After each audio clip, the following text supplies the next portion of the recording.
यंदा राज्यभर पावसानं धुमाकूळ घातलेला आहे। विशेषतः मराठवाड्यातले 8ही जिल्हे, उत्तर महाराष्ट्राचा काही भाग आणि पश्चिम महाराष्ट्राचा काही भाग या जिल्ह्यांना जोरदार पावसाचा फटका बसलाय। शेतकरी अडचणीत आलेला आहे आणि अशा वेळेला शेतकऱ्यांना पूर्ण आशा आहे ती सरकारी मदतीवर। एकीकडे शेतकरी सरकारी मदतीवर अवलंबून आहे, मात्र सरकार सुद्धा आर्थिक अडचणीमुळे हात आखडता घेत आहे। अशा वेळेला अस्मानी आणि सुलतानी अशा विचित्र कोंडीत सापडलेला हा शेतकरी शिवार हेल्पलाईनकडे आपलं मन मोकळं करतोय। आत्महत्येचे विचार मनात येणाऱ्या शेतकऱ्यांच्या मनाची ही घालमेल, त्या संदर्भातला हा रिपोर्ट पाहूया।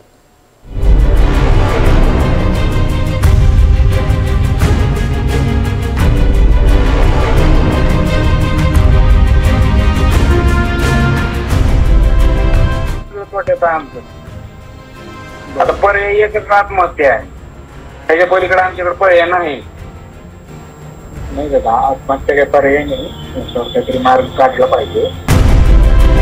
हॅलो, नमस्कार, शिवार हेल्प। आम्हाला संदीप पात्रे बोलतो। हा, बोला तुम्ही। आमचे ट्रॅक्टरचे ना माई 2 हप्ते थकले। बर, पण माझं लोन घेऊन मला झाले 2 वर्ष आता। हा, 2 हप्ते कसे माहिती का? आता पण 4 भरले, 2 बाकी। हा, त्याचे 2 वर्षात मी 4 हप्ते भरले। आज चालू वर्षी लई नुकसान म्हणजे काहीच नाही, आता शून्य आपण।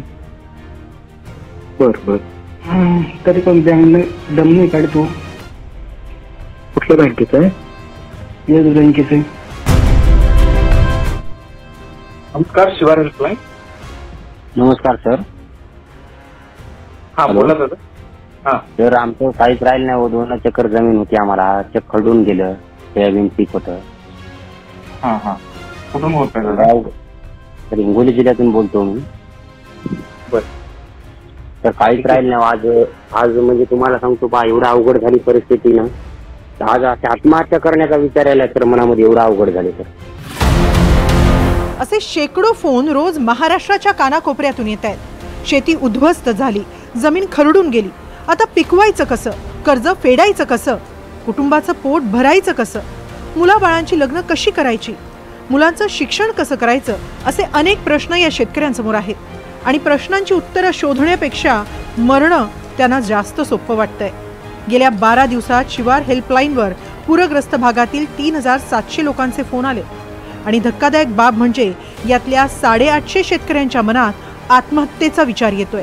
पुढच्या 10 दिवसात येऊ पाहतोय तो शेतकऱ्याला आतून कुठेतरी खोकावतोय, पूर्ण रिकामं करतोय। कारण एक शेतकरी असं बोलताना म्हटलं की माझ्या मुलाला 2 फटाके मागितले आणि ती मी देऊ शकलो नाही, तर मी काय केलं। एक यवतमाळचा शेतकरी आहे, तो असं सांगतो की मी 41 वर्षाचा आहे आणि माझं लग्न पण झालं नाही आणि मी इतके प्रयत्न केले साहेब, मी 5 वर्ष सातत्यानं करतोय, मला काहीच ह्याच्यात मार्गच निघत नाही, दरवर्षी नुकसान होतं, या ना त्या कारणानं दरवर्षी काहीतरी होतं, मी अपयशी आहे, मी माझ्या कुटुंबासाठी काहीच करू शकत नाही, अशी एकूण सगळी साधारण भावना आहे। आणि जवळपास 198 तालुक्यातनं आम्हाला फोन आले, हे 31 जिल्हे पूर्ण झालेत आणि प्रामुख्याने याच्यामध्ये नांदेड, उस्मानाबाद, धाराशिव, लातूर, बीड, यवतमाळ, हिंगोली ह्या भागातून खूप मोठ्या प्रमाणात फोन येतो।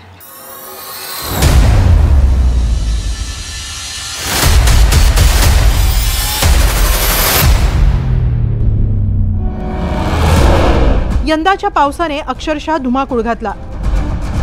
राज्यात सरासरी 1053 मिलीमीटर पावसाची नोंद झाली आहे। सरासरी 946 मिलीमीटर पावसाच्या तुलनेत 12% जास्त पाऊस झाला। कोकणात 3100 मिलीमीटर पाऊस बरसला। विदर्भ 982 मिलीमीटर, मध्य महाराष्ट्र 767 मिलीमीटर, मराठवाड्यात 712 मिलीमीटर पाऊस बरसला।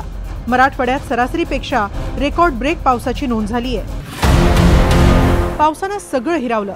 सरकार तरी मदतीचा हात पुढे करेल अशी शेतकऱ्यांना अपेक्षा होती, पण सरकारनंही मोकळ्या हाताने मदत केलीच नाही। मराठवाडा प्रदेशाला 2432 कोटी रुपयांचा फटका बसलाय। 350हून अधिक खेड्यांचं अतोनात नुकसान झालंय। 150हून अधिक लोकांनी प्राण गमावले। 3000हून अधिक जनावरांचा मृत्यू झालाय।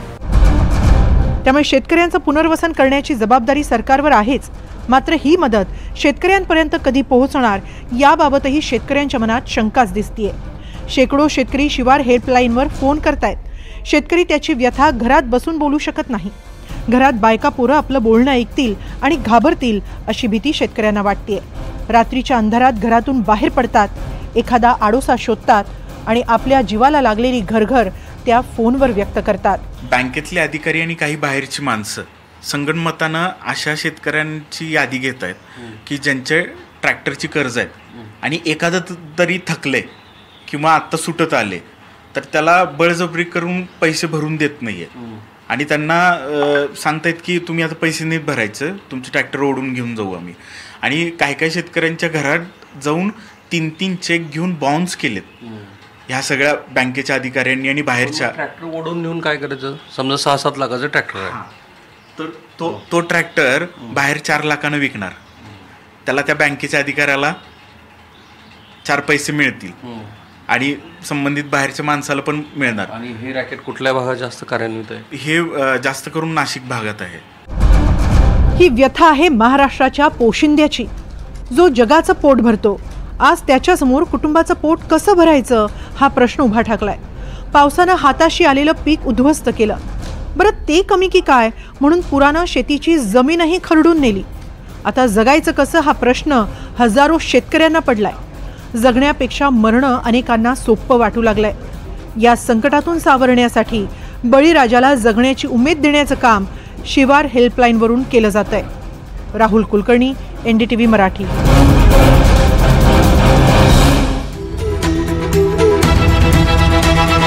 हे आहे NDTV आणि आपण पाहत आहात NDTV मराठी.